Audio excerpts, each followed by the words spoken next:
நேயர்கள் அனைவருக்கும் என் அன்பான வணக்கங்கள். தமிழ் சினிமாவின் சகலகலா வல்லவன் உலகநாயகன் கமல்ஹாசன் அவர்கள் தன் படங்களில் எப்போதுமே புதுமைகளையும் வித்தியாசமான முயற்சிகளையும் செய்யக்கூடியவர்.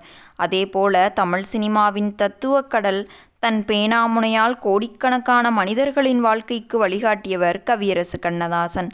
கமல்ஹாசன் நடித்த ஆரம்பகால படங்களுக்கு கண்ணதாசன் அவர்கள் எத்தனையோ அழியாத காவிய பாடல்களை எழுதியுள்ளார். ஆனால் ஒரு திரைப்படத்தின் பாடலின் போது கண்ணதாசன் எழுதிய வரிகளை கேட்டு கமல்ஹாசனே ஒரு நிமிடம் மிரண்டு போய், இந்த பாட்டு என் படத்திற்கு வேண்டாம், என்னால் இதற்கு நடிக்க முடியாது என்று மறுத்த ஒரு சம்பவம் நடந்தது என்பது உங்களுக்கு தெரியுமா? அதை பற்றித்தான் நாம் இந்த வீடியோவில் பார்க்கப் போகிறோம். 1970களின் இறுதிக்காலம். இயக்குனர் கே. பாலச்சந்தர் இயக்கத்தில் கமல்ஹாசன் மற்றும் ஸ்ரீதேவி நடிப்பில் வறுமையின் நிறம் சிவப்பு என்ற திரைப்படம் உருவாகி கொண்டிருந்த நேரம். இன்றைய சமுதாயத்தில் படித்துவிட்டு வேலையில்லாமல் தவிக்கும் இளைஞர்களின் வாழ்க்கையையும் அவர்களின் ஏமாற்றங்களையும் சொல்லும் ஒரு மிக ஆழமான புரட்சிகரமான கதை அது. படத்தில் கமல்ஹாசன் அவர்கள் ரங்கன் என்ற ஒரு கொள்கையை மாறாத நேர்மையான வாலிபன் கதாபாத்திரத்தில் நடித்து கொண்டிருந்தார். படத்தில் ஒரு முக்கியமான சூழ்நிலையில் வறுமையின் உச்சத்தில் இருக்கும் அந்த வாலிபன் தன் வாழ்க்கையின் தத்துவத்தை பாடுவது போன்ற ஒரு சோகப்பாடல் தேவைப்பட்டது. இந்த சூழ்நிலைக்கு பாடல் எழுதுவதற்காக கவியரசு கண்ணதாசன் அழைக்கப்பட்டார். மெல்லிசை மன்னர் எம்.எஸ்.வி. அதற்கு ஒரு மென்மையான இதயத்தை தொடும் மெட்டை கொடுக்க கண்ணதாசன் எழுத அமர்ந்தார். கண்ணதாசன் கமல்ஹாசனின் அந்த பாத்திர படைப்பை முழுமையாக உணர்ந்து ஒரு ஏழை இளைஞனின் இறுதி காலத்து யதார்த்தத்தை மனதில் வைத்துக்கொண்டு வரிகளை செதுக்கினார்.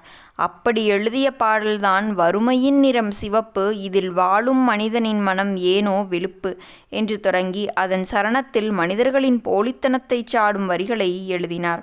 கண்ணதாசன் எழுதிய அந்த வரிகளை படித்த அடுத்த நொடி கமல்ஹாசன் அப்படியே மிரண்டு போனார். கவிஞரே, என்ன இப்படி ஒரு கடுமையான வரியை எழுதிட்டீங்க?